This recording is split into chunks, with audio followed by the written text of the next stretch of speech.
di kubu Kim ya, di kubu Kim, di kubu Dedi dan Erwan ya, itu kan kita ada Gerindra ya, ada Golkar di situ. Gerindra itu sekarang itu ya ruling party lah Iya ya, betul. partai penguasa Iya. gitu kan, yang memang mempunyai sistem, mempunyai mekanisme yang harus Iya. diperhitungkan juga ya. Kemudian di kubu Ahmad Saiku dan Ilham, di situ ada PKS ya. Iya. Yang kita tahu bahwa PKS bagaimana Mesinnya, sangat politiknya efektif, luar biasa. sangat efektif ya. Kemudian di kubu Cep Adang dan kita, PKB juga sekarang Lagi performanya bagus-bagusnya. lagi lucu-lucunya nih, PKB bagus lah ya. Kemudian juga JJ dan Ronald itu PDI ya, kita lihat militansinya itu luar biasa ya. Artinya kalau dilihat dari mesin partai ini, keempat kubu ini ya punya keunggulan ya. Siapa yang kita pilih itu adalah siapa yang kita butuhkan. Gitu kan, apa yang kita butuhkan gitu kan. Jawa Baratnya butuh pemimpin siga kumaha sih gitu. Jawa Baratnya rek dibawa ke mana sih, nah itu.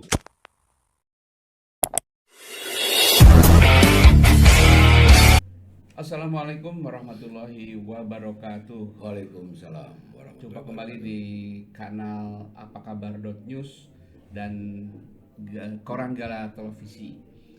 Kali ini kita masih akan berbicara tentang seputar Pilkada serentak 2024. Dan sudah beberapa kali kita juga menayangkan perbincangan tentang Pilwalkot di Bandung, juga Pilgub Jabar. Nah, kali ini juga ada beberapa hal yang menarik yang akan kita perbincangkan tentang seputar Pilgub Jabar. Gitu mungkin Kang Nunu ya. Masih akan terus menarik ya tema-tema ini ya, kelihatannya. Akan lah terus. Apalagi nanti pas masuk kampanye rame juga. Iya. Terus kemudian kemarin kan setelah berbagai drama terjadi menjelang pendaftaran, kita sudah mendapatkan 4 pasang ya, calon gubernur dan calon wakil gubernur ya. Kita ulangi, mungkin walaupun teman-teman atau para pemirsa sudah mengetahui, 4 pasangan itu adalah Ahmad Saiku dan Ilham Habibie ya, yang didukung oleh PKS, Nasdem dan P3. Kemudian ada juga Kang Deddy Mulyadi dan siapa?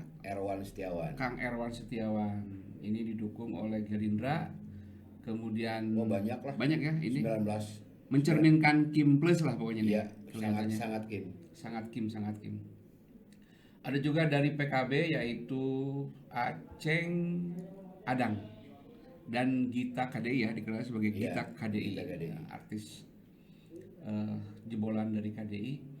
Dan yang keempat adalah pasangan JJ Wiryadinata dan Ronald Surapraja ya. Ini pasangan yang paling tidak diduga mungkin kemarin ya, karena pada saat terakhir juga Ronald Surapraja ditelepon oleh DPP PDIP untuk bertarung di Jawa Barat. Nah, melihat komposisi ini, kalau kita coba kerucutkan ya, bukan berarti mengecilkan yang lain, tapi kalau kita kerucutkan nih, lihat dari kekuatan-kekuatan yang mereka punya, bagaimana bacaannya nih? Ini Panton, tahapan Pilgub Jabar ya, kemarin sudah menyelesaikan pemeriksaan kesehatan dan lain-lain. Ya. Jadi keempat pasangan calon ini sedang menunggu penetapan tanggal 22 September. Nah, kemudian setelah itu penentuan nomor urut. Ya, ini penentuan nomor urut juga nih pasti akan ramai karena pasti diterjemahkan lah ya. Ada tafsir-tafsir. Ada tafsir-tafsir nomor ya.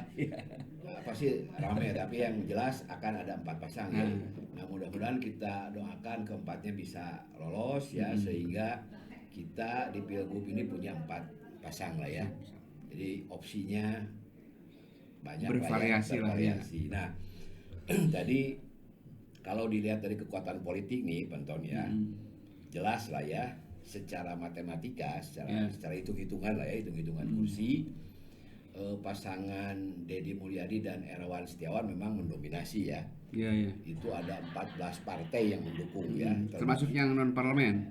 9 diantaranya non parlemen. Non-parlemen. Ya, tapi ya kalau dihitung-hitung itu ya di atas 80% lah ya. Waduh, Di atas 80% kekuatan Iya, politik iya. real yang Real, ada ya. di Sangat Jawa Barat. dominan. Sangat dominan. Kemudian juga ada pasangan Saiku dan Ilham Habibie yang diusung oleh 3 partai. Iya.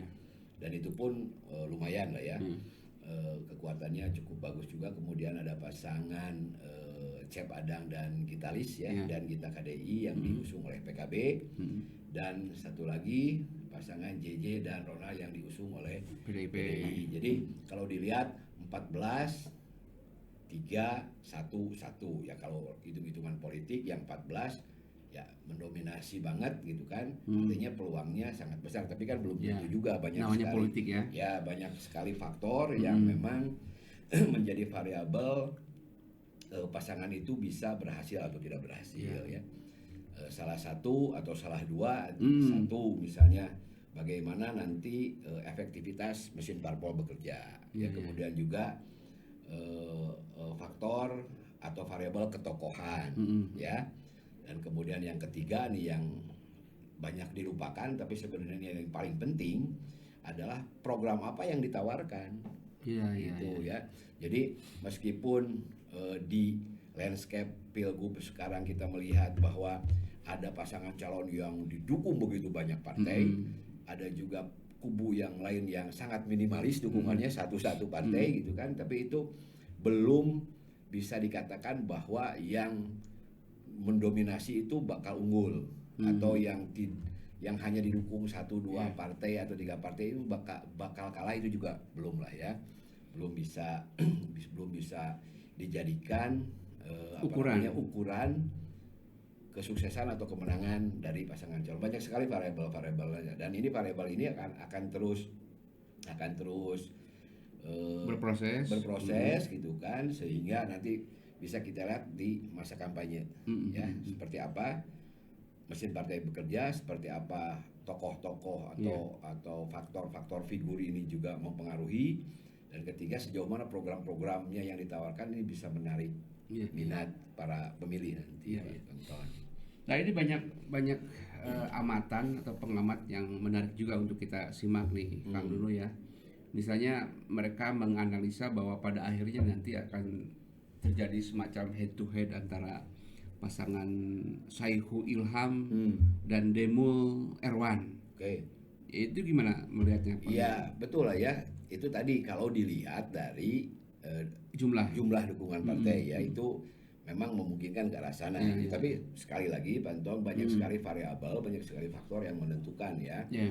Tapi bahwa kekuatan poros Dedi Erwan dan Ahmad Saiku Ilham itu relatif lebih kuat dibandingkan kubu Cep Adang Gita dan JJ Ronald ya kalau dilihat dari hitung-hitungan partai itu. Tapi kan itu tadi bagaimana efektivitas si partai ini bergerak. Karena gini Pak Anton ya, di kubu Kim ya, di kubu Kim, di kubu Dedi dan Erwan ya, itu kan kita ada Gerindra ya, ada Golkar di situ.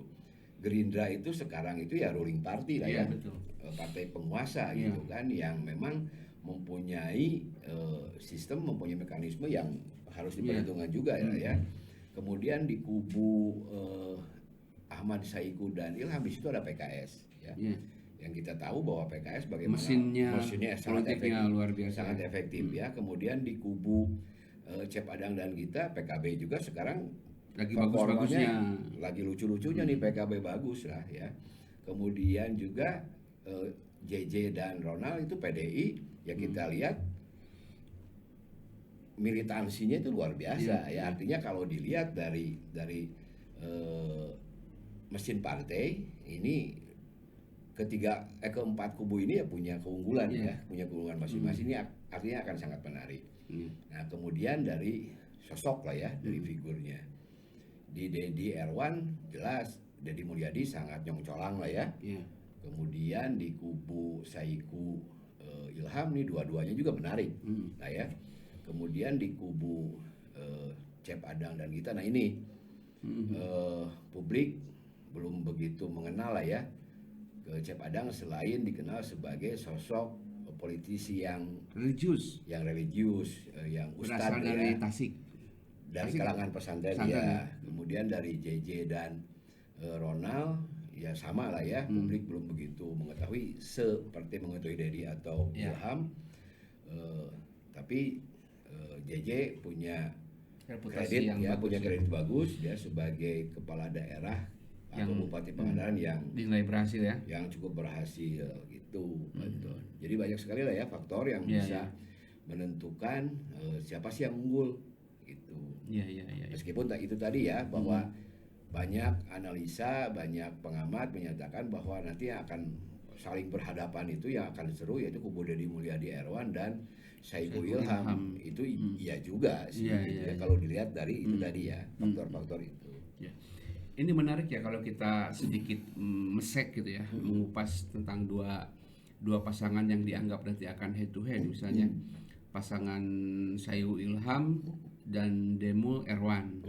Di dua kubu ini kan ada sosok yang satu sama lain sebetulnya dalam tanda kutip ya bertentangan secara diametral gitu ya. Iya. Yaitu kubu atau sosok Ilham dengan sosok Demul. Ya kan? Demul sangat populer dan selama ini kita kenal dia sangat dominan menawarkan kearifan lokal, kesundaan gitu kan, soal lingkungan segala macam. Sementara di kubunya Saihu, sosok Ilham lebih apa ya, lebih katakanlah lebih modern gitu ya, visioner dan hal-hal yang bersifat teknologi itu ada di beliau gitu. Ini menarik juga nih Kang Nunu ya. Ya, ini Pak Anton ya, kalau kita lihat lah ya, dari 4 kubu ya, berarti 4 pasang, berarti ada 8 orang ya, ada 8 sosok yang memang punya keunggulannya masing-masing ya. Nah, tapi betul ya dari bacaan yang kita amati gitu kan, dari analisa-analisa yang kita pelajari, tingkat diferensiasinya itu antara kubu Deddy Erwan dan kubu Saiful Ilham memang ini sangat menonjol ya, karakter yang berbeda ya. Deddy Mulyadi dan Erwan itu, terutama Deddy Mulyadi lah lebih mengedepankan kearifan lokal, kesundaan, lingkungan dan sebagainya lah ya. Kemudian di kubu Saiku tuh ada sosok yang mengedepankan hal-hal yang berbau kemajuan lah ya, bersifat teknologi, kemudian industri, artinya yang lebih mendorong ke arah kemajuan lah ya. Industrialisasi, modernisasi dan sebagainya. Ini memang dua kubu yang ya bukan tojaiyah ya, yang memang yang beda aja lah. Beda. Dan ini menarik nih. Nah, tinggal gini Pak Anton ya. Kita sebagai masyarakat lah ya, sebagai pemilih, mana sih sebenarnya kebutuhan kita itu akan pemimpin kita itu? Ya, yang mana nih yang sebenarnya jadi kebutuhan kita, yang mana menjadi kebutuhan Jawa Barat? Ini Jawa Barat itu akan dibawa kemana gitu kan. Nah, tentu ini harus dijawab oleh visi misi dan program mereka. Apakah mereka konsisten, konsekuen gitu ya dengan apa yang mereka citrakan selama ini gitu ya. Misal Deddy Mulyadi dengan kearifan lokalnya, dengan budayanya, dengan kesundaannya. Nah, apakah nanti tergambar di visi misi dan programnya? Kemudian Saiku dan Ilham, apakah akan tergambar di visi misinya bagaimana membawa Jawa Barat melompat gitu ya, dalam konteks kemajuan dan sebagainya. Nah, kita lihat saja karena terus terang saya sampai sekarang kita belum menerima belum tahu visi misi yang lengkap setelah program-programnya dari para kandidat itu. Nah, gini kan, dalam beberapa kali diskusi misalnya kita dengan mendengar perbincangan Ilham Habibie misalnya, dia kan selalu bicara soal lompatan-lompatan teknologi ke depan. Dalam tanda kutip seolah-olah mengabaikan dunia agraris lah, ya kan, soal pertanian segala macam. Beliau kan tidak terlalu tertarik untuk mengembangkan itu dari diskusi tersebut. Tapi apakah nanti kan visi dua pasangan ini akan mengakomodir pemikiran itu atau kompromi, ada kompromistis gitu ya. Iya. Ada kompromi. Tidak seperti itu nantinya kalau misalnya kan, karena kan kita tahu latar belakang Ilham Habibie mungkin jauh dari realitas Jawa Barat gitu, yang didominasi masih dunia agraris gitu ya. Mungkin kan? Yeah. Atau juga misalnya Kang Deddy Mulyadi yang sering bicara soal kearifan lokal, Kesundaan, apakah juga itu akan mendominasi visi misi pasangan itu juga belum tentu kan? Yeah. Pasti ada kompromi-kompromi gitu. Iya. Begitu. Gini Pak Anton ya, kan persoalan Jawa Barat itu bukan persoalan teknologi, pertanian dan sebagainya. Persoalan Jawa Barat itu ya multidimensi lah ya. Kompleks. Sangat kompleks gitu. Artinya gini, para calon ya seharusnya meletakkan dasar dari visi misi dan program itu dari kondisi ya, dari kondisi, dari persoalan yang ada. Artinya persoalan industrinya iya, persoalan pertaniannya iya, persoalan lingkungan hidupnya iya, persoalan ekonominya iya dan sebagainya. Nah, ini kita sekali lagi kita tunggu lah ya. Kita tunggu visi misi dan program-program kerja para calon ini. Pasti ya Pak Anton, apa yang tadi disampaikan Pak Anton, misal kubu Saiku Habibie tentu tidak akan melulu mengedepankan teknologi gitu kan. Pasti juga mereka akan menyentuh juga ya persoalan-persoalan lain.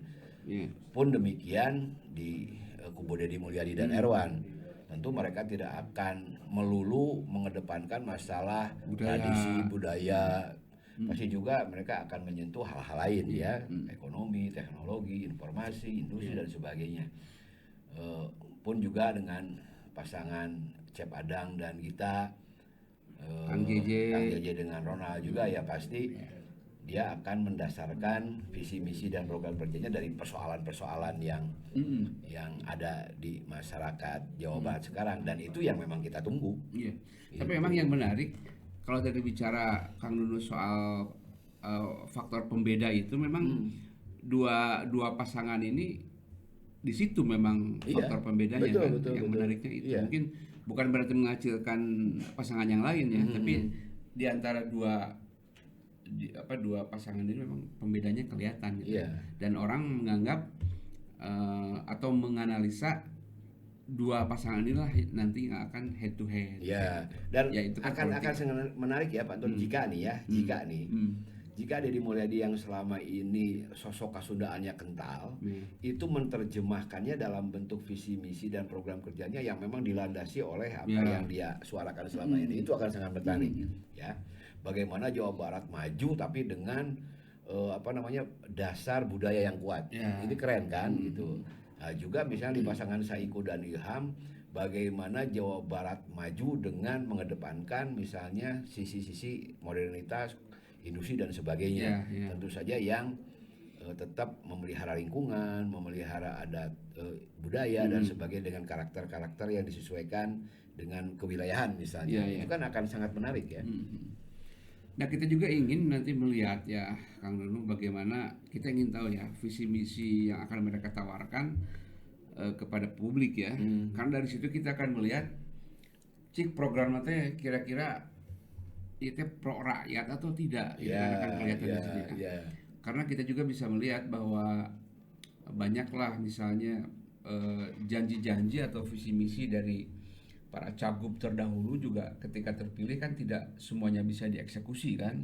Ada persoalan-persoalan lain yang kemudian menjadikan program-program yang mereka tawarkan tidak bisa berjalan. Iya, nah ini menarik ya Pak Anton ya.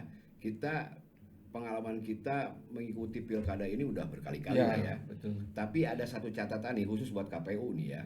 Bagaimana agar visi misi dan program-program kerja calon ini disosialisasikan semasif mungkin ke berbagai kalangan ya.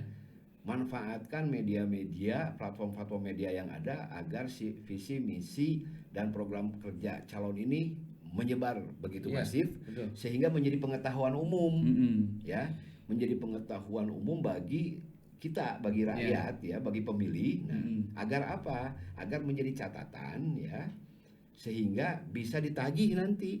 Ya. Karena selama ini visi misi dan program kerja itu ya relatif beredar di kalangan tertentu, tidak masih betul gitu ya.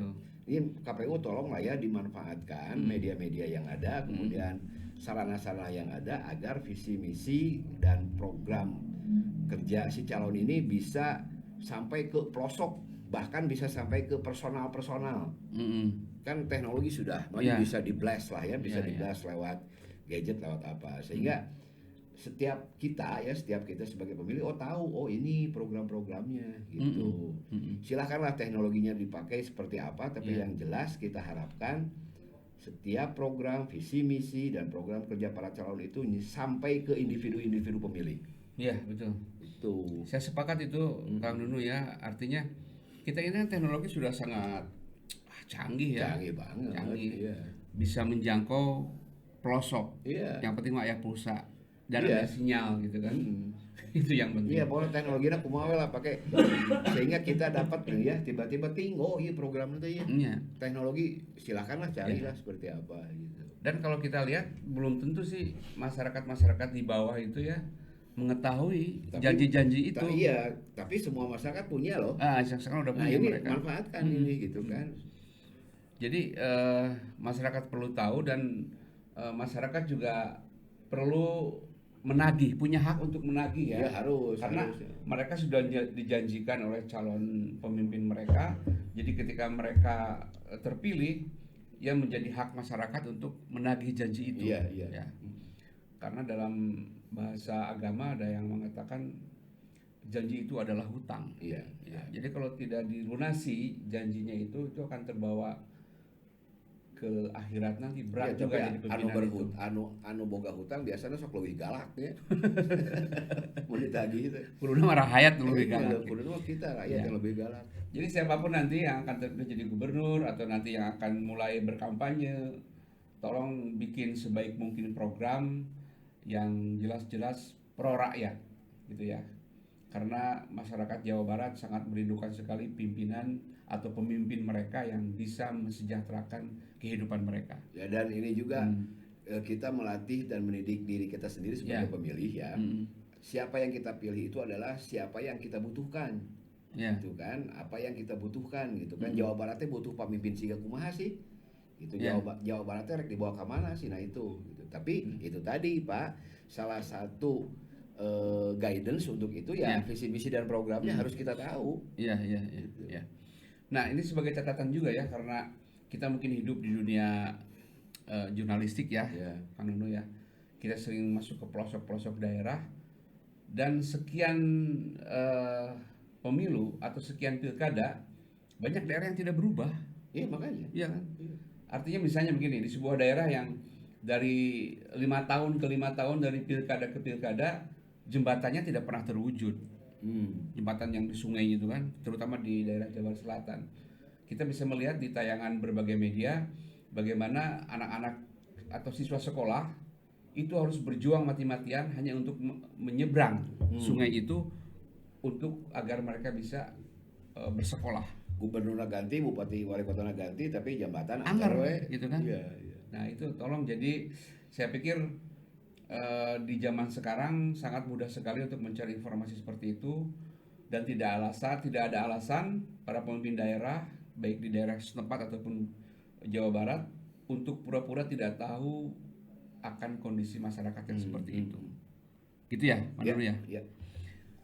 Oke, perbincangan kita kali ini kita akhiri, dan pada beberapa waktu yang akan datang kita juga akan masih berbincang seputar Pilkada Jawa Barat, termasuk juga Pilkada di wilayah Bandung Raya. Terima kasih. Assalamualaikum warahmatullahi wabarakatuh. Waalaikumsalam.